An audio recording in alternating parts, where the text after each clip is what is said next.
রব্বুল আলামিন বললেন মসজিদের আবাদকারী হবে তারা যারা আল্লাহর প্রতি ঈমান আনে, আখিরাতের প্রতি ঈমান আনে, যারা সালাত কায়েম করে, যারা যাকাত আদায় করে, যারা দুনিয়ার কাউকে ভয় পায় না, ভয় পায় একজনকে, চিল্লায় বলেন তিনি কে? যাদের হৃদয়ে আছে আল্লাহর ভয়, তারা কবু পথ ভুলে যায় না। আল্লাহর প্রেম ছাড়া এই দুনিয়া কারো কাছে কোনো কিছু চায় না, ঠিক কিনা? তাহলে যারা মসজিদের আবাদকারী এরা ভয় পায় একজনকে, চিল্লায় বলেন তিনি কে? মসজিদের আবাদকারীদের প্রথম গুণ, তারা আল্লাহ বিশ্বাস করে, তারা আখিরাতে বিশ্বাস করে, তারা সালাত কায়েম করে, তারা যাকাত আদায় করে, তারা আল্লাহ ছাড়া পৃথিবীর কাউরে ভয় পায় না।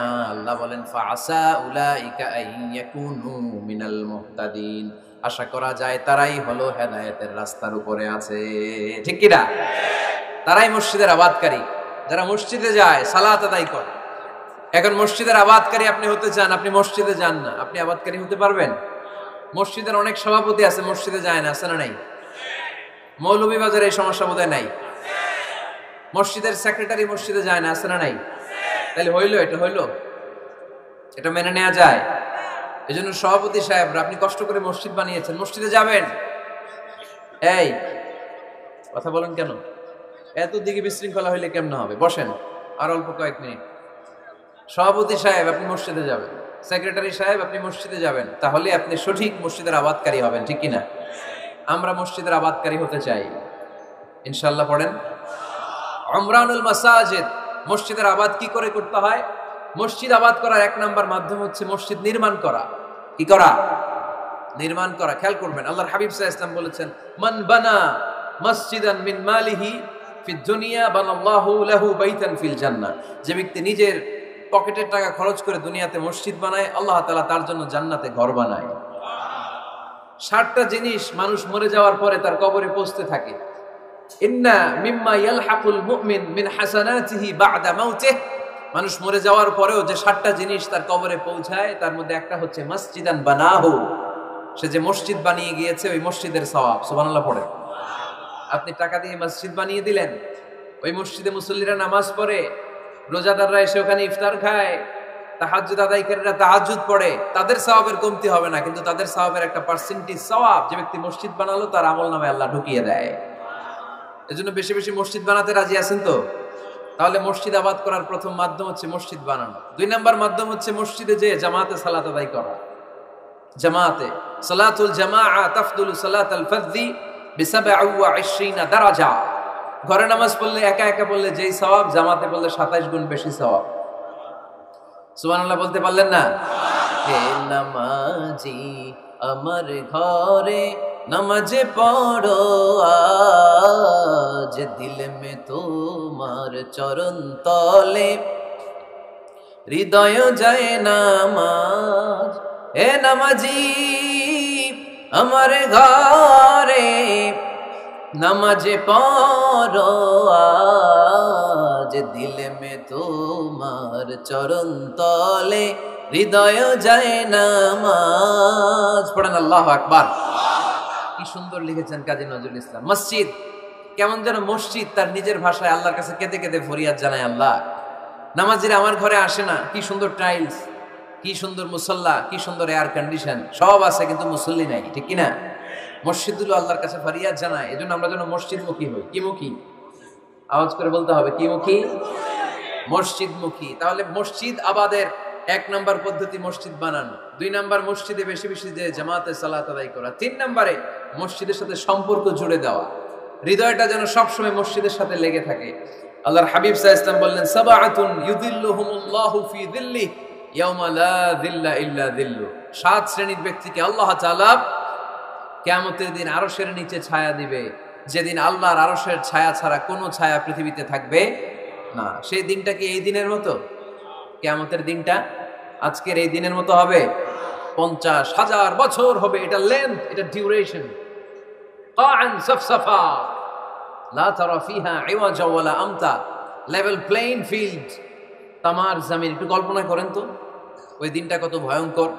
বাবা ছেলেরে চিনবে না ওই দিন, ছেলে বাবারে চিনবে না, স্ত্রী স্বামীকে চিনবে না, স্বামী স্ত্রীকে চিনবে না, পীর সাহেব মুরিদ চিনবে না, মুরিদ পীর সাহেবকে চিনবে না, নেতা কর্মীকে চিনবে না, কর্মী নেতাকে চিনবে না। হায় হায়, ইয়া নাফসি বলে কাঁদবে। সূর্যটা মাথার কাছে চলে আসবে, সূর্যের তাপে মাথার মগজগুলো গলে গলে নাকের ছিদ্র আর কানের ছিদ্র দিয়ে টপ টপ করে বেয়ে বেয়ে পড়বে। তৃষ্ণায় মানুষগুলো পাগল পাড়া, জিহ্বাটা বের হয়ে নাভি পর্যন্ত ঝুলতে থাকবে। সেদিন সবাই পাগলের মতো ছুটতে থাকবে, কোনো ছায়া নাই আল্লাহর আরশের ছায়া ছাড়া। আল্লাহর হাবিব বললেন 7 শ্রেণীর ব্যক্তিকে আল্লাহ তাআলা আরশের নিচে ছায়া দিবেন। এর মধ্যে 1 শ্রেণীর ব্যক্তি রাজুলুন কলবুহু মুআল্লাকুন বিল মাসাজিদ, ওই ব্যক্তি যার হৃদয়টা সব সময় আল্লাহর মসজিদের সাথে লেগে থাকে। মসজিদের সাথে যার হৃদয় লেগে থাকে তাকে আরশের নিচে ছায়া দিবে কে? আল্লাহ। এজন্য মসজিদের সাথে যেন আমাদের হৃদয়গুলো লেগে থাকে। অনেকেই দেখবেন এত ভালো নামাজি, জোহর পরে টেনশন করে আসরটা কই পড়বো, আসর পরে চিন্তা করে মাগরিবের সময় আমি কোথায় থাকবো, মাগরিবের সময় টেনশন, ইস এশাটা হয়ে গেলেই তো শেষ। এরকম লোক আছে না নাই? এদেরকে সেই কঠিন ভয়াবহ দিনে আরশের নিচে ছায়া দিবে কে? তারপরে মসজিদ আমাদের 4 নাম্বার পদ্ধতি, মসজিদকে পরিচ্ছন্ন রাখা, মসজিদকে ঝাড়ু দেয়া। মসজিদকে যারা পরিষ্কার করে তাদের হৃদয়ের যন্ত্রণা দূর করে দেয় কে? সাইয়েদনা ইব্রাহিম আলাইহিস সালাম এবং ইসমাঈল আলাইহিস সালামকে আল্লাহ তাআলা আদেশ করেছেন তাহহিরা বাইতিয়া লিত-তাইফিনা ওয়াল আকিফিনা ওয়ার রুকআইস সুজুদ। হে ইব্রাহিম ইসমাঈল, বাপ বেটা দুইজন মিলে মসজিদ ঝাড়ু দাও। কি ঝাড়ু দাও? মসজিদেরি ঝাড়ু বড়দার, ও কামারে হাত শোনো আমারে মুনাজাত। পড়েন, শোনো শোনো ইয়া ইলাহি আমারে মুনাজাত, শোনো আমারে মুনাজাত। পড়েন আমিন। মসজিদ ঝাড়ু দেওয়া মসজিদ আবাদের অন্তর্ভুক্ত। আপনারা কেউ কোনোদিন মসজিদ ঝাড়ু দিয়েছেন না? কে কে দিয়েছেন দেখি? সবাই সবাই মসজিদের খাদেম, মাশাআল্লাহ। আমিও দিছি মসজিদ ঝাড়ু, অনেক দিছি, মাশাআল্লাহ। আল্লাহ তুমি কবুল করো। যাদের হৃদয়ে বড় জ্বালা, ফ্যামিলিতে সুখ নাই, শান্তি নাই, তারা হৃদয়ে প্রশান্তি আনতে চাইলে এতিমখানায় যাবেন, এতিমের মাথায় হাত বুলিয়ে দিবেন, এতিমের মুখে খাবার তুলে দিবেন। আপনার হৃদয়টারে নরম করে দিবে কে? আল্লাহর ঘর মসজিদে যাবেন, নিজ হাতে মসজিদটারে একটু পরিষ্কার করে দিবেন, আপনার জীবনটারে উজালা করে দিবে কে? তাহলে এগুলো করার মাধ্যমে আমরা মসজিদের আবাদ করতে চাই। আমরা মসজিদের আবাদকারী হতে চাই কি চাই না? আল্লাহর ঘর মসজিদ আবাদ করার মতো শ্রেষ্ঠ কাজ পৃথিবীতে হতে পারে না। এই মসজিদের কিছু আদব আছে, আল্লাহ রাসূল সাল্লাল্লাহু আলাইহি ওয়াসাল্লাম বলেছেন এই আদবগুলো মেনটেন করে যেন আল্লাহর ঘর মসজিদের সাথে আমরা ব্যবহার করি। মসজিদের 1 নম্বর আদব হচ্ছে মসজিদে ওযুর সাথে প্রবেশ করা। কিসের সাথে? ওযু করে পরিচ্ছন্ন হয়ে মসজিদে প্রবেশ করা। এজন্য অপবিত্র অবস্থায়, গোসল ফরজ, এরকম অবস্থায় মসজিদে ঢোকা যাবে? কথা বলেন, ঢোকা যায়? যেই নারীদের মাসিক চলতেছে, মেনস্ট্রুয়েশনাল পিরিয়ড চলতেছে, ওই নারীদের পক্ষে মসজিদে ঢোকা জায়েজ আছে? নাই। তাহলে এটা হলো 1 নম্বর আদব। মসজিদে ঢোকার সময় কি করে ঢুকবো? ওযু করে। আওয়াজ করে বলেন, কি করে ঢুকবো? ওযু করে। 2 নম্বর আদব হচ্ছে মসজিদে যাওয়ার সময় সবচেয়ে ভালো জামাটা পরে যাব, সবচেয়ে ভালো পাঞ্জাবিটা পরে যাব। জানতো আপনারা? না সবচেয়ে সিরাটা পরে যাব? হ্যাঁ, অনেকের নামাজের জন্য একটা পুরান জামা আছে, সিরা পাড়া, এদিকে হাত উঠালে এদিকে দেখা যায়, আছে না নাই? সবচেয়ে সিরা পাড়াটা রাখে নামাজের জন্য, কপাল পোড়া। আর সুন্নতে খাতনার অনুষ্ঠানে গেলে মাশাআল্লাহ লেহেঙ্গা গায়ে দেয়া যায়, আছে না নাই? না, আপনি ইবাদতের জন্য সবচেয়ে সুন্দর জামাটা রাখবেন। এজন্য রাব্বুল আলামিন বলেন, ইয়া বানি আদম খুযু যিনাতাকুম ইনদা কুল্লি মাসজিদ। ও বনি আদম, তুমি যখন আল্লাহর ঘর মসজিদে ঢুকবা, ও বনি আদম, তুমি যখন নামাজের মুসল্লায় দাঁড়াবা, তোমার সবচাইতে দামি, সবচাইতে সুন্দর জামাটা গায়ে দিয়ে তুমি নামাজে দাঁড়াও। ঠিক কি না? তাহলে এখন মসজিদে যাওয়ার সময় কি গায়ে দিয়ে যাবেন বলেন? খিতা করবেন? হ্যাঁ, মাশাআল্লাহ। হ্যাঁ, সবচেয়ে ভালো কাপড়টা আয়রন করে পারফিউম মেখে তারপরে আমরা যাব। রাজি আছেন তো? 3 নম্বর আদব হচ্ছে মসজিদে ঢোকার সময় বাম পা দিয়ে ঢুকতে হয়।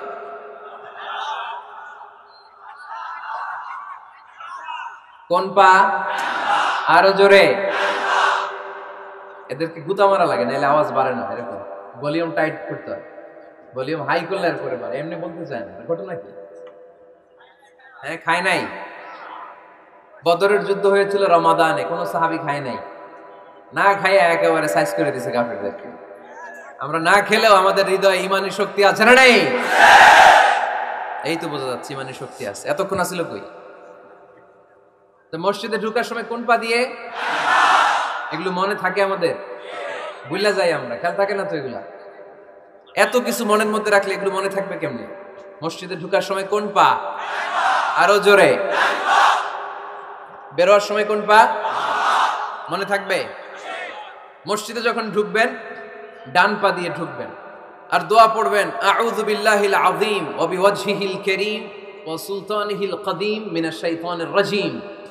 বিষ্ণু ইসা ইসলাম বললেন, যে ব্যক্তি মসজিদে ঢোকার সময় এই দোয়াটা পড়বে, শয়তান আফসোস শুরু করে, সে বলে, হায় হায়, আজকের দিনের জন্য, সারা দিনের জন্য তো তুই আমার ওয়াসওয়াসা থেকে বেঁচে গেলি, আজকের সারা দিনের জন্য তোরে আমি হারালাম, আজকের সারাটা দিন আল্লাহর পক্ষ থেকে প্রোটেকশন নিয়ে তুই বেঁচে গেলি, আজকের জন্য যা, কালকে তোরে আমি ধরবো।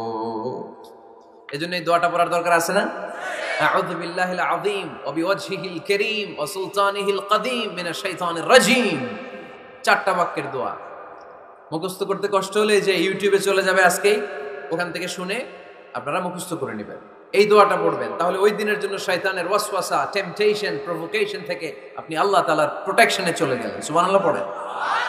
তারপর আল্লাহর হাবিব বললেন, ঢুকার আগে আমারে সালাম দাও। পড়বেন, আসসালামু আলাইকা আইয়ুহান নাবিয়্যু ওয়া রাহমাতুল্লাহি ওয়া বারাকাত। এই দুইটা জিনিস যখন করে ফেললেন, তখন ডান পা দিয়ে পড়বেন, আল্লাহুম্মা আফতাহ লি আবওয়াবা রাহমাতিক। সুবহানাল্লাহ পড়েন। আল্লাহুম্মা আফতাহ লি, ও আল্লাহ আমার জন্য তুমি খুলে দাও আবওয়াবা রাহমাতিক, তোমার রহমতের দরজা। তার মানে মসজিদে ঢুকলে রহমত পাওয়া যায় কি যায় না? মসজিদে ঢুকলে পাওয়া যায় রহমত, মসজিদের বাইরে রহমতের কথা আল্লাহ বলে নাই, মসজিদের ভিতরে রহমত। কোথায় রহমত? কোথায়? মসজিদের ভিতরে রহমত আছে না? তার প্রমাণ, মসজিদে ঢুকলেই শান্তি লাগে কেমন জানি, আর ঘুমে ধরে। মসজিদে ঘুমাইছেন কারা কারা দেখি? সবাই ঘুমাইছেন? আরে আমি কত ঘুমাইছি। জুমার নামাজের সময় যে কি ঘুম আসে, আসে আসে, কমন পড়ছে, একেবারে কমন পড়ে গেছে, ঘুম আসে। কারণ রহমত, রহমতের ঝিরিঝিরি বাড়িধারা আল্লাহ তাআলা আরশের উপর থেকে নাজিল করতে থাকে, আর এই রহমতের কারণে হৃদয়টা প্রশান্ত হয়ে যায়, অনেকের ঘুমও চলে আসে, ঠিক কিনা? এজন্য আল্লাহুম্মা আফতাহ লি আবওয়াবা রাহমাতিক, ও আল্লাহ তোমার রহমতের দরজাগুলো আমার জন্য খুলে দাও। এই দোয়া পড়লে রহমতের দরজা খুলে দেয় কে? আবার মসজিদ থেকে যখন বের হবেন তখন কোন পা দিয়ে? জোরে বলেন। বাম পা দিয়ে কি পড়বেন? আল্লাহুম্মা ইন্নী আসআলুকা মিন ফাদলিক, ও আল্লাহ তোমার কাছে আমি তোমার পক্ষ থেকে ফদল চাই, মানে রিজিক চাই, রিজিক দেওয়ার মালিক কে? তার মানে খুব সোজা সাপটা কথা হচ্ছে, মসজিদের ভিতরে পাওয়া যায় রহমত, আর বাইরে পাওয়া যায় ফদল বা রিজিক। বাইরে পাওয়া যায় কি? রিজিক। মসজিদের ভিতরে রিজিক আছে। তার মানে সারাদিন মসজিদে বসে থাকলে রিজিক মিলবে?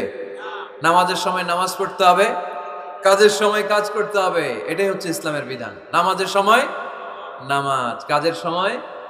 আমি প্রশ্ন করবো, আওয়াজ করে উত্তর দেন। নামাজের সময়, কাজের সময়, নামাজের সময়, কাজের সময়, এটা মনে থাকবে। এজন্য আল্লাহ বললেন, ফাইদা কুদিয়াতিস সালাতু ফান্তাশিরু ফিল আরদি ওয়াবতাগু মিন ফাদলিল্লাহ। যখন তোমাদের সালাত শেষ হয়ে যায়, আল্লাহর রিজিক অন্বেষণের জন্য আল্লাহর জমিনে তোমরা ছড়িয়ে যাও। নামাজের সময় আসবেন, নামাজ শেষ বের হয়ে যান, ফান্তাশিরু ফিল আরদ, জমিনে ছড়িয়ে পড়ো। নামাজ শেষ, চেয়ারম্যান সাহেব চলে যাবে ইউনিয়ন পরিষদের ভেতরে, ছাত্ররা চলে যাবে হাই স্কুলে, মেম্বার অফ দ্য পার্লামেন্ট চলে যাবে সংসদে, সেনাবাহিনীর লোকেরা চলে যাবে ক্যান্টনমেন্টে, ব্যবসায়ীরা চলে যাবে তাদের বাজারে, সিএনজি ওয়ালারা সিএনজি নিয়ে ব্যবসা শুরু করবে, রাস্তায় নেমে যাবে, চিল্লায় বলেন ঠিক কিনা? এটাই ইসলামের বিধান। নামাজের সময় নামাজ, কাজের সময়। আচ্ছা, তাহলে প্রথম সুন্নাত পেলাম, পবিত্র হয়ে ঢুকবো, ভালো জামা পরে ঢুকবো 2 নাম্বার। 3 নাম্বার, ঢুকার সময় কোন পা? বের হওয়ার সময়। 4 নাম্বার, মসজিদে ঢুকে 2 রাকাত। মসজিদে ঢুকে কয় রাকাত পড়েন আপনারা? তাহিয়াতুল মসজিদ, মসজিদকে আপনি ওয়েলকাম জানাবেন, ঢুকেই 2 রাকাত পড়বেন, ওযু করলেই 2 রাকাত। আল্লাহর হাবিব সাল্লাল্লাহু আলাইহি ওয়াসাল্লাম মসজিদে নববীতে জুমার খুতবা দিচ্ছেন। খুতবা চলাকালীন সময়ে এক সাহাবী এসে মসজিদের মধ্যে বসে পড়লেন। আল্লাহর হাবিব সাল্লাল্লাহু আলাইহি ওয়াসাল্লাম সাহাবীরে বললেন, দাঁড়াও। সাহাবী দাঁড়ালেন। আল্লাহর নবী জিজ্ঞেস করলেন, কেন বসে পড়লা? 2 রাকাত পড়ছো নাকি? সাহাবী বলে, পড়ি নাই। বিশ্বনবী বললেন, তাহলে তাড়াতাড়ি 2 রাকাত নামাজ পড়ে বসে যাও। সুবহানাল্লাহ পড়ো। 2 রাকাত পড়ো নাই তো পড়ো, দাঁড়াও, তারপরে বসো। দেখেন খুতবা চলাকালীন সময়ে আমাদের খতিবরা কখনো খুতবা থামায়? কথা বুঝেন নাই? জুমার খুতবা আপনারা শুনেন না? খুতবা চলতেছে, ওই মুহূর্তে ইমাম সাহেবরা কখনো খুতবা থামায়? মাঝখানে কোনো ঝামেলা হলে থামায় না। প্রথম খুতবা শেষ, বসে, তারপরে দ্বিতীয় খুতবা। খুতবার মাঝখানে কোনো থামাথামি নাই। কিন্তু আল্লাহর হাবিব সাল্লাল্লাহু আলাইহি সাল্লাম কেমন খতিব ছিলেন দেখেন। আল্লাহর হাবিব সাল্লাল্লাহু আলাইহি সাল্লামের খুতবা দেওয়ার স্টাইল এন্ড অ্যাটিটিউড এবং আমাদের খুতবা দেওয়ার স্টাইল এন্ড অ্যাটিটিউড, আল্লাহ রাসূল সাল্লাল্লাহু আলাইহি সাল্লামেরটা কত প্রাণবন্ত ছিল। আল্লাহ রাসূল সাল্লাল্লাহু আলাইহি সাল্লাম সোসাইটি ওরিয়েন্টেড একজন পার্সোনালিটি ছিলেন, সমাজের মানুষ কেন্দ্রিক, খুব সামাজিক ছিলেন আল্লাহ রাসূল সাল্লাল্লাহু আলাইহি সাল্লাম। তিনি দেখলেন একজন বসে পড়ছে, উনি খুতবা থামায় দিলেন। জুমার খুতবা থামায় বললেন, এই নামাজ পড়ছো না? পড়ো, 2 রাকাত পড়ো। আবার খুতবা শুরু করলেন। সুবহানাল্লাহ পড়বেন না? একবার তিনি খুতবা দিচ্ছেন, দেখলেন আল্লাহ রাসূল সাল্লাল্লাহু আলাইহি ওয়াসাল্লামের 2 জন নাতি হাসান আর হুসাইন রাদিয়াল্লাহু তাআলা আনহুমা, ছোট্ট মানুষ, কাতারের ভিতরে ঢুকে কোন সাহাবী টুপি টান দেয়, কারো পাগড়ি ধরে টান দেয়, একজন এদিকে দৌড় দেয়, আরেকজন ওদিকে দৌড় দেয়। মসজিদে একটা ডিস্টার্ব হচ্ছে। আল্লাহর হাবিব সাল্লাল্লাহু আলাইহি ওয়াসাল্লাম খুতবা থামিয়ে দিলেন, মিম্বার থেকে নেমে আসলেন, 2 নাতিকে 2 হাতে ধরলেন, ধরে আস্তে করে জান্নাতের এই 2 সর্দারকে নিয়ে মিম্বারের উপরে দাঁড়ালেন। এই হাতে এই নাতি, ওই হাতে আরেক নাতি। এরপর দাঁড়িয়ে দাঁড়িয়ে তিনি বাকি খুতবা দিলেন। পড়েন সুবহানাল্লাহ। কত প্রাণবন্ত খুতবা। উনিও খুতবা দিতেন, আমরাও খুতবা দেই। আল্লাহর হাবিব সাল্লাল্লাহু আলাইহি ওয়াসাল্লাম খুতবা দিচ্ছেন, এক সাহাবী এসে বলল, ইয়া রাসূলুল্লাহ, মদিনায় দুর্ভিক্ষ, বৃষ্টি নাই, আপনি বৃষ্টির দোয়া করেন। রাসূল সাল্লাল্লাহু আলাইহি ওয়াসাল্লাম খুতবা থামায় দিলেন, থামায় দিয়ে দোয়া শুরু করলেন, আল্লাহুম্মা আসকিনা গাইসান মুগীসান মারিআন মুরিআন নাফিআন গায়রা দার আজিলান গায়রা আজাল। আল্লাহ, উপকারী বৃষ্টি দেন, যে বৃষ্টিতে আমাদের ফসল জন্মাবে, সবুজ ঘাস লতা পাতা জন্মাবে, আমাদের গবাদি পশুর রিজিক বাড়বে, এরকম উপকারী বৃষ্টি আমাদেরকে দিয়ে মদিনাটারে ধন্য করে দেন। বৃষ্টি শুরু হলো।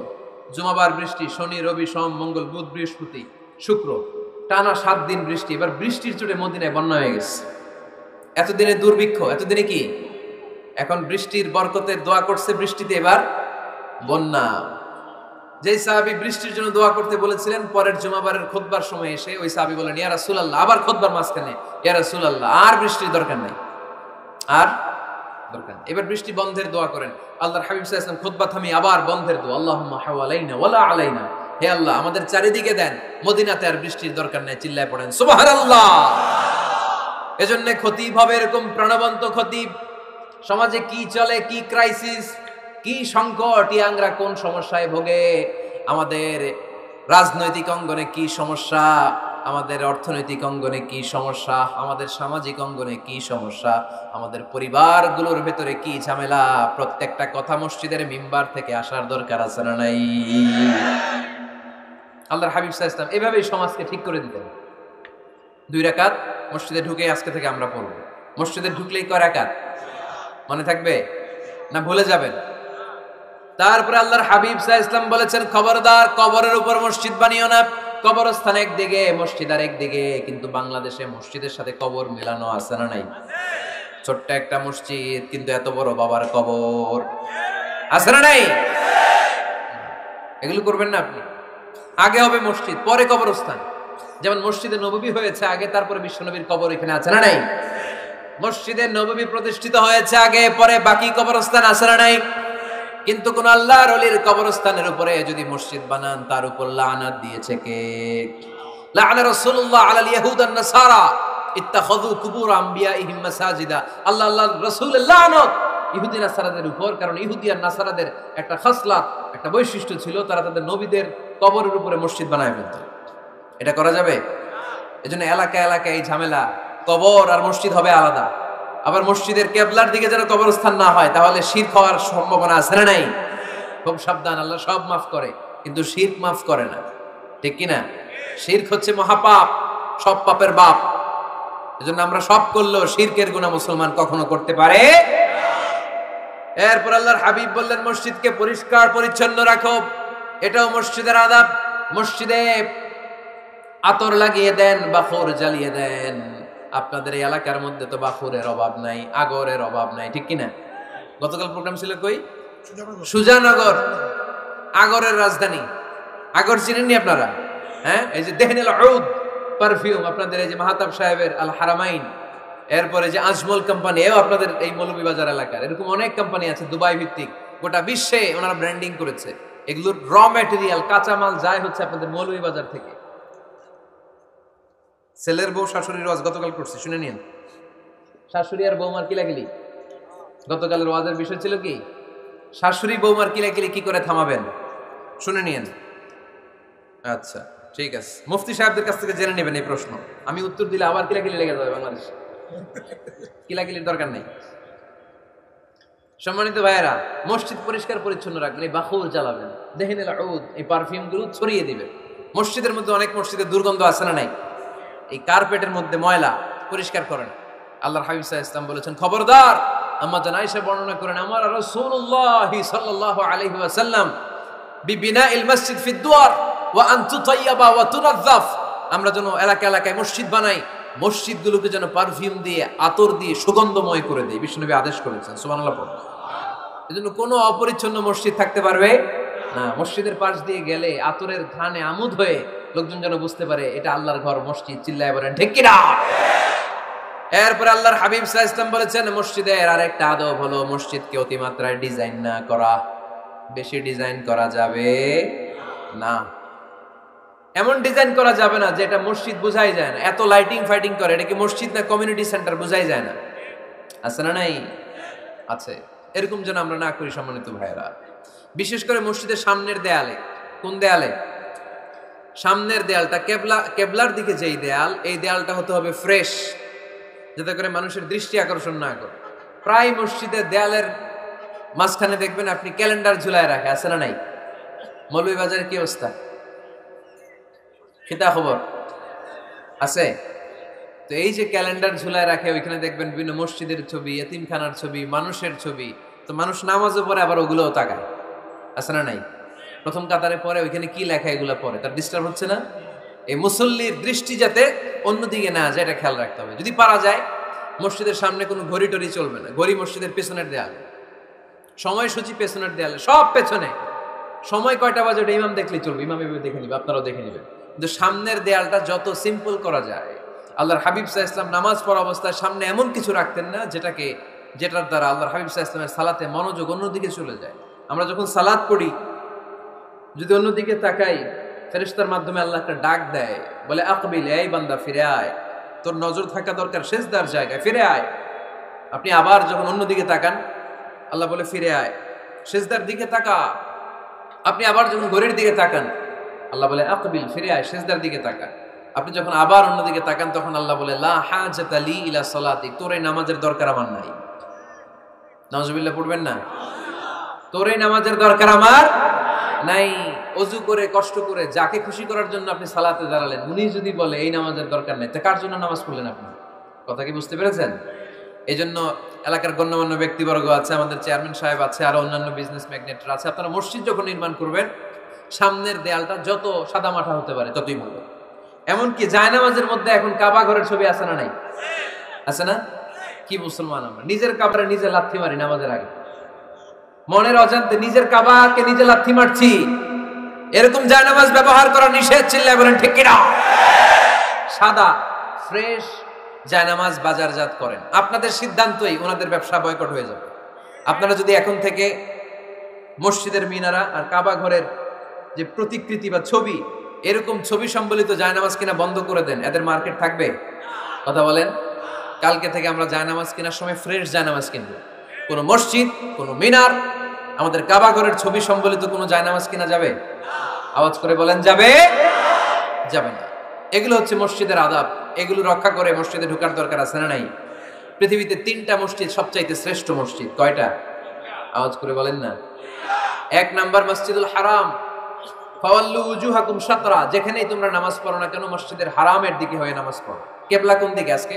এদিকে, এইদিকে কিবলা। আমি যদি এদিকে হয়ে পড়ি নামাজ হবে না? হবে না কেন? কারণ কেবলামুখী হয়ে নামাজ পড়া ফরজ। চিল্লায় বলেন ঠিক কিনা? মসজিদুল হারাম পৃথিবীর প্রথম মসজিদ। ওখানে একটা ঘর আছে, ঘরটার নাম হলো কাবা। ইন্না আউওয়ালা বাইতিন উদিআ লিন-নাসি লাল্লাযী বিবাক্কাতা মুবারাকা। এই পৃথিবীর প্রথম ঘর, যেই ঘরটা স্থাপিত হয়েছে বাক্কা শহরে। বাক্কা মক্কার আগের নাম, এখন শহরের নাম মক্কা। আগে নাম ছিল কি? সবাই বলেন কি নাম ছিল? বাক্কা। এটা পৃথিবীর আদি ঘর। সব নবীদের পরশধন্য পদধূলিতে এই জায়গাটা বরকতময় হয়েছে। এটা এমন ঘর যে ঘরের চারদিকে 1 রাকাত নামাজ পড়লে 1 লক্ষ রাকাতের সওয়াব পাওয়া যায়। হজ উমরা করেছেন কে কে দেখি? হজ উমরা করেছেন আপনারা না? মাশাআল্লাহ। আমরা যারা করতে পারি নাই, আল্লাহ তাদেরকেও তৌফিক দাও। আমরা যেন এই কাবা ঘরে যে প্রাণ ভরে সালাত আদায় করতে পারি, আল্লাহ তৌফিক দান করো। আমরা যেন মসজিদে নববীতে যে প্রাণ ভরে সালাত করতে পারি, তৌফিক দান করো। আল্লাহর হাবিব সাল্লাল্লাহু আলাইহি ইসলামের কবরের সামনে দাঁড়িয়ে যেন আমরা প্রাণ খুলে মন প্রাণ উজাড় করে বিশ্বনবী সাল্লাল্লাহু আলাইহি ইসলামকে সালাম দিতে পারি, আল্লাহ তৌফিক দান করো। এই কাবা ঘরকে কেন্দ্র করে প্রতিদিন 100টা রহমত নাজিল হয়। আওয়াজ করে বলেন কয়টা? আল্লাহর হাবিব বললেন প্রতিদিন প্রতিনিয়ত 100টা রহমত নাজিল হতেই থাকে। 60টা রহমত তাদের উপর নাজিল হয় যারা কাবা ঘরের চারদিকে তাওয়াফ করে। 40 লিল মুসাল্লিন, বাকি 40টা নাজিল হয় যারা কাবা ঘরের পাশে নামাজ পড়ে। 20 লিন নাযিরিনা ইলাল কাবা, বাকি 20টা রহমত প্রতিনিয়ত নাজিল হয় যারা তাওয়াফ করে না, সালাত আদায় করে না, শুধু কাবার গিলাফের দিকে তাকিয়ে থাকে। কাবার দিকে তাকায় থাকলেই সওয়াব। সুবহানাল্লাহ পড়েন। 1 রাকাতে কয় লক্ষ রাকাতের সওয়াব? এজন্য আল্লাহর হাবিব সাল্লাল্লাহু আলাইহি ওয়াসাল্লাম বলেছেন, লা তুশাদ্দুর রিহাল ইল্লা ইলা সালাসাতি মাসাজিদা। স্পেশাল ভার্চু এন্ড রিওয়ার্ড, বিশেষ সওয়াবের নিয়তে পৃথিবীর এই 3টা জায়গা ছাড়া কোথাও নিয়ত করে ভ্রমণ করা জায়েজ নাই। এক হচ্ছে মসজিদুল হারাম, 2 হচ্ছে মসজিদ নববী, 3 হচ্ছে মসজিদুল আকসা। এই 3টা মসজিদ ছাড়া পৃথিবীর কোনো মসজিদে নিয়ত করে সফর করা যাবে না। বিশেষ নিয়তে সফর করা যাবে না, যে আমি যদি এই মৌলভীবাজারের জামে মসজিদে যাই বেশি সওয়াব পাওয়া যাবে, এই নিয়তে সফর করা যাবে না। বেশি সওয়াব শুধু এই 3 মসজিদে। মসজিদুল হারামে 1 রাকাতে কত রাকাতের সওয়াব? কথা কয় না, বুঝে নাই বোধহয়। কয় লক্ষ? আর মসজিদে নববীতে 1 রাকাতে 1000 রাকাতের সওয়াব। আরেক বর্ণনায় আছে 50,000। বর্ণনাটা দুর্বল। সহিহ বর্ণনায় এসেছে 1 রাকাতে 1000 রাকাতের সওয়াব। মসজিদুল আকসায় সালাত করলে 1 রাকাতে, এক বর্ণনায় এসেছে 250 রাকাতের সওয়াব, আরেক বর্ণনায় এসেছে 500 রাকাতের সওয়াব। এই 3টা মসজিদ ছাড়া নামাজ পড়লে বেশি সওয়াব হবে, এই নিয়তে সফর করা যাবে? চিল্লায় বলেন যাবে। তবে মসজিদটা দর্শন করার জন্য যেতে পারবে। মসজিদটা দেখতে কেমন, এটার ক্যালিওগ্রাফিক্যাল ডিজাইন কেমন, এটার আর্কিটেকচারাল ডিজাইন কেমন, এটার দৃষ্টিনন্দন সৌন্দর্য কেমন, মসজিদটা দেখতে কেমন, দেখতে যেতে পারবেন। কিন্তু বিশেষ সওয়াব রিওয়ার্ড এই 3টা মসজিদ ছাড়া অন্য কোনো মসজিদের জন্য হবে না। এই মসজিদ হচ্ছে আমাদের সামাজিক ঐক্যের কেন্দ্রবিন্দু, এটা হচ্ছে আমাদের কমিউনিটি সেন্টার। আমরা শুধু নামাজের জন্য মসজিদকে ইউজ করি, এছাড়া আরো অনেক ইউসেজ আছে মসজিদের। খেয়াল রাখবেন, আমাদের মুসলমানদের মসজিদ হিন্দুদের মন্দিরের মতো নয়। 8টা জিনিস মানুষ মরে যাওয়ার পরে তার কবরে পৌঁছতে থাকে। ইন্না মিম্মা ইয়ালহাকুল মুমিন মিন হাসানাতিহি বা'দা মাউতিহি, মানুষ মরে যাওয়ার পরেও যে 7টা জিনিস তার কবরে পৌঁছায়, তার মধ্যে একটা হচ্ছে মসজিদান বানাহু, সে যে মসজিদ বানিয়ে গিয়েছে ওই মসজিদের সওয়াব। সুবহানাল্লাহ পড়ে। আপনি টাকা দিয়ে মসজিদ বানিয়ে দিলেন, ওই মসজিদে মুসল্লিরা নামাজ পড়ে, রোজাদাররা এসে ওখানে ইফতার খায়, তাহাজ্জুদ আদায়কারীরা তাহাজ্জুদ পড়ে, তাদের সওয়াবের কমতি হবে না, কিন্তু তাদের সওয়াবের একটা পার্সেন্টেজ সওয়াব যে ব্যক্তি মসজিদ বানালো তার আমলনামায় আল্লাহ ঢুকিয়ে দেয়। সুবহানাল্লাহ বলতে পারলেন না? হে নামাজি আমার ঘরে নামাজে পড়ো আজ, দিল মে তোমার চরণ তলে হৃদয় যায় নামাজ। হে নামাজি আমার ঘরে নামাজে পড়ো আজ, দিল মে তোমার চরণ তলে হৃদয় যায় নামাজ। পড়েন আল্লাহু আকবার। কি সুন্দর লিখেছেন কাজী নজরুল ইসলাম। মসজিদ কেমন যেন মসজিদ তার নিজের ভাষায় আল্লাহর কাছে কেঁদে কেঁদে ফরিয়াদ জানায়, আল্লাহ নামাজিরা আমার ঘরে আসে না, কি সুন্দর টাইলস, কি সুন্দর মুসল্লা, কি সুন্দর এয়ার কন্ডিশন, সব আছে কিন্তু মুসল্লি নাই, ঠিক কিনা? মসজিদগুলো আল্লাহর কাছে ফরিয়াদ জানায়। এজন্য আমরা যেন মসজিদ মুখী হই। কি মুখী? কাজী নজরুল ইসলাম খুব সুন্দর করে বলেছেন, মসজিদেরই পাশে আমায় কবর দিও ভাই, ঠিক কিনা?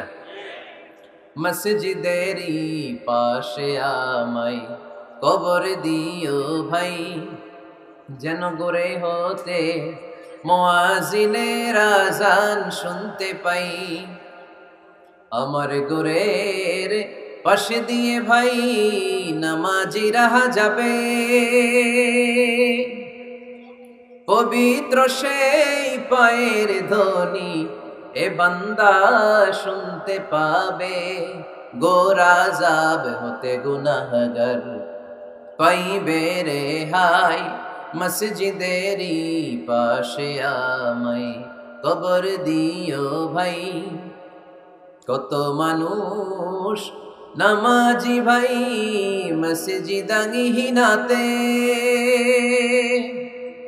আল্লাহর নামের জিকির করে লুকিয়ে গভীর রাতে।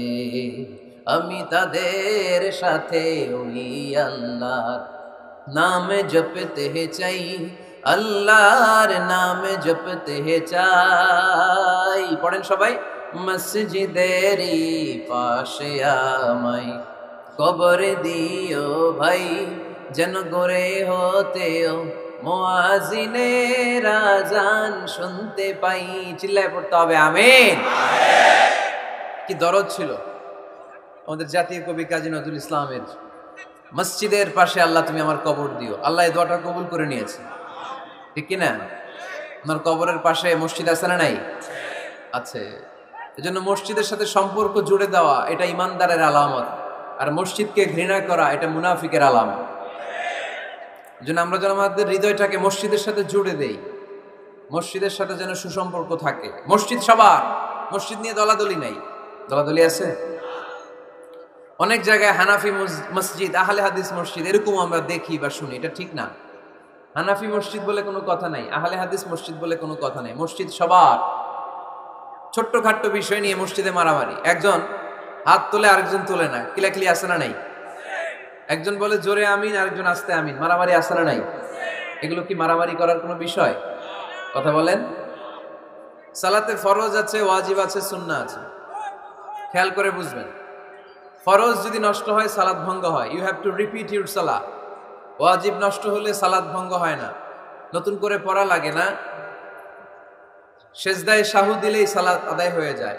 আর সুন্নাহ নষ্ট হলে নামাজ নষ্টও হয় না, নতুন করে পড়াও লাগে না, সৌ সেজদাও লাগে না, নামাজ আদায় হয়ে যায় সুন্নাহ নষ্ট হলে। এই যে হাত তোলা না তোলা এটা সুন্নাহ, আমিন জোরে বলা না বলা এটা কি সুন্নাহ, যেটা কোনো কারণে কেউ না করলেও তার নামাজ কবুল করে নেবে কে? আর এই সব সুন্নত লই আমাদের দেশে কিলাকিলি। মৌলভীবাজারে মাশাআল্লাহ এগুলা নাই, এখানেও আছে। এগুলার অবসান ঘটুক, আমরা চাই কি চাই না? আর কত এই ছোটখাটো বিষয় নিয়ে আমরা এই বিভেদের প্রাচীর আর দেয়ালকে উঁচু করবো আমাদের মাঝখানে? কবে আমরা ঐক্যের সিন্ডিকেট করব? কবে? আর কবে সাদা মনের মানুষ হব? কবে? আর কত? অনেক হয়েছে, আর না, এবার থামেন।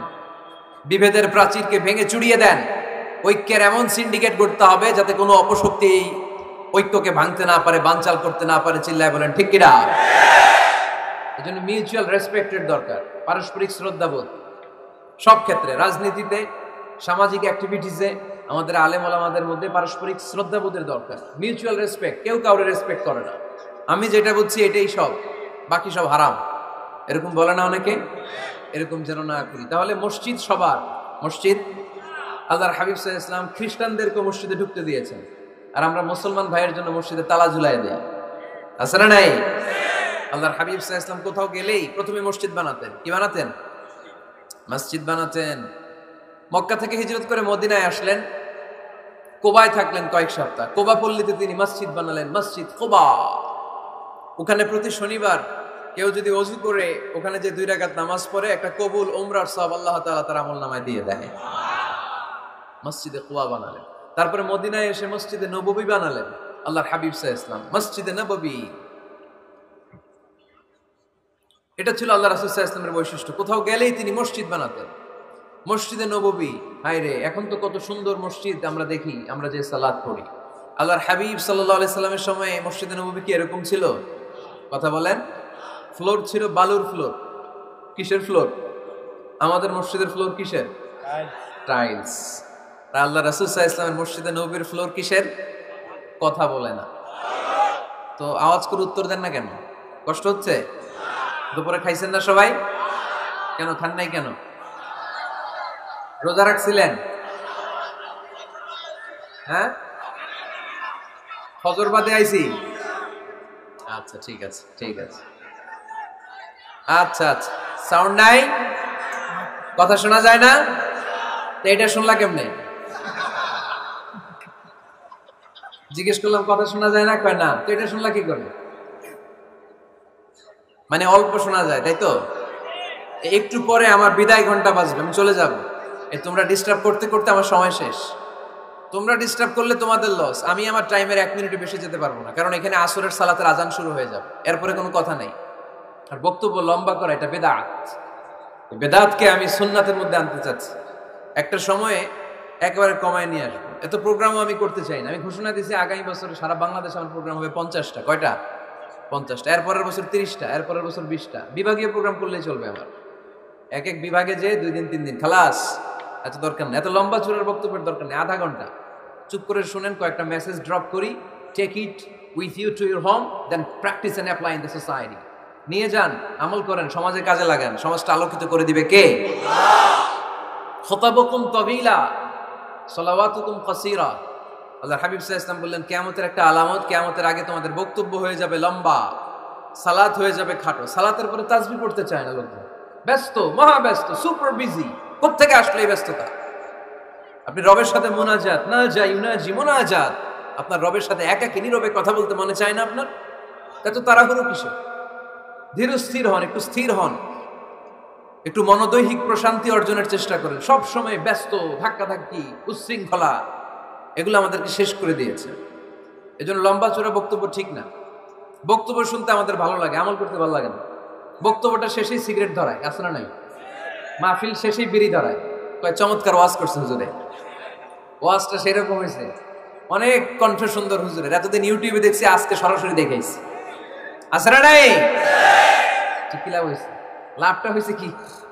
এই যে মাহফিল শেষে বিড়িটা ধরাইলেন আর গেলেন, কোনো লাভ হয় নাই। এগুলো থেকে বেরিয়ে আসতে হবে।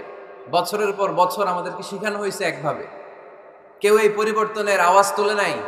আওয়াজ আপনাকে তুলতে হবে। আওয়াজ তোলার জন্য এত মানুষ লাগে না, আপনি একাই যথেষ্ট। আপনি দাঁড়ান না সামনে, দেখবেন আপনার সামনে কেউ টিকে থাকতে পারবে না, ঠিক কিনা? কিন্তু আপনার শক্ত সিদ্ধান্ত লাগবে, পরিবর্তনের জন্য শক্ত মানসিকতা লাগবে, যে আমি পরিবর্তন করতে চাই। We have to change. যুগ জামানা পাল্টে দিতে চাই না অনেকজন। এক মানুষই আনতে পারে জাতির জাগরণ। এক মানুষই বিপদকালে বাঁচায় কাফেলায়, ক্ষুদ্র ডিঙ্গি বাঁচায় জাহাজ অসীম দরিয়ায়। এজন্য আপনার শক্ত সিদ্ধান্ত পারে আপনার মৌলভীবাজারটাকে দেশের শ্রেষ্ঠ জেলা, শ্রেষ্ঠ থানা হিসেবে আল্লাহর কাছে কবুল করতে, ঠিক কিনা? এই জন্য লম্বা চূড়া আলোচনা ঠিক না। ছোটখাটো অল্প কয়েকটা মেসেজ নিয়ে যেতে পারলেই দ্যাটস এনাফ।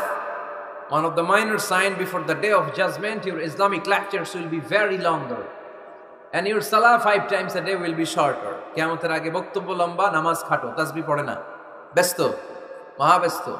এই মহাব্যস্ততা ছাড়েন, কোরআন সুন্নাহর দিকে ফিরে আসেন। বরকত দিবে কে? বিশ্বনবীর মসজিদে নববীর ফ্লোর বালুর ফ্লোর ছিল, আমাদের ফ্লোর টাইলস। আল্লাহর হাবিব সাল্লাল্লাহু আলাইহি ওয়াসাল্লামের মসজিদে বালি নিচে, এই বালিতে নামাজ পড়তেন। বৃষ্টি হলে কাদামাটি হয়ে যেত, কাদামাটিতেই সেজদা করতেন। সেজদা করলে কাদার মাটি আল্লাহর হাবিব সাল্লাল্লাহু আলাইহি ওয়াসাল্লামের নাকে আর কপালে লেগে যেত। তিনি সালাম ফিরিয়ে সাহাবাদের দিকে মুখ ফিরিয়ে বসলে দেখতেন প্রতিটা সাহাবীর নাকে আর কপালে কাদার মাটি মিশে আছে। তার মানে প্রিয় নবী সাল্লাল্লাহু আলাইহি ওয়াসাল্লামের মসজিদে নববী ছিল কাঁচা, কিন্তু মুসল্লি ছিল পাকা। আমাদের মসজিদগুলা হয়েছে পাকা, কিন্তু মুসল্লি কাঁচা, ঠিক কিনা? ফজরের সালাতে মানুষ নাই। ইমাম সাহেব আছেন কে কে এলাকায়? দেখি ইমাম, মসজিদের ইমাম, মাশাআল্লাহ। আপনাদের এখানে ওই মসজিদে ফজরের নামাজে কয়েক কাতার হয়? 5 জন 6 জন। কেনে এত কম? কেনে? হ্যাঁ, আসে না, আসতে চায় না লোকজন। তো এই যে 5-6 জন ফজরের সালাতে কল্পনা করতে পারেন, ফজরের সালাতে এত কম লোক। যেদিন ফজরের জামাতের দৃশ্য আর জুমার নামাজের দৃশ্য একরকম হয়ে যাবে, ওই দিনই বাংলাদেশে ইসলাম কায়েম হয়ে যাবে। এখন স্লোগান তুলে বিপ্লব বিপ্লব, ইসলামে বিপ্লব। আর ফজরের সময় আমি কম্বলের ভিতরে, আছে না নাই? কোনো বিপ্লব হবে না। ফজরের নামাজ জামাতে পড়ুন, সকালটারে বরকতময় করে দিবে কে? আল্লাহর হাবিব সাল্লাল্লাহু আলাইহি ওয়াসাল্লামের মসজিদ ছিল সবার জন্য উন্মুক্ত, এখানে সবাই আসতে পারতো। এজন্য মসজিদ হবে সবার। আমরা মসজিদের আবাদকারী হতে চাই। এজন্য রাব্বুল আলামিন বলেন, ইন্নামা ইয়া'মুরু মাসাজিদাল্লাহি মান আমানা বিল্লাহি ওয়াল ইয়াউমিল আখির ওয়া আকামাস সালাতা ওয়া আতাজ যাকাতা ওয়া লাম ইয়াখশা ইল্লাল্লাহ ফাআসা উলাইকা আন ইয়াকুনু মিনাল মুহতাদিন। সুবহানাল্লাহ পড়েন।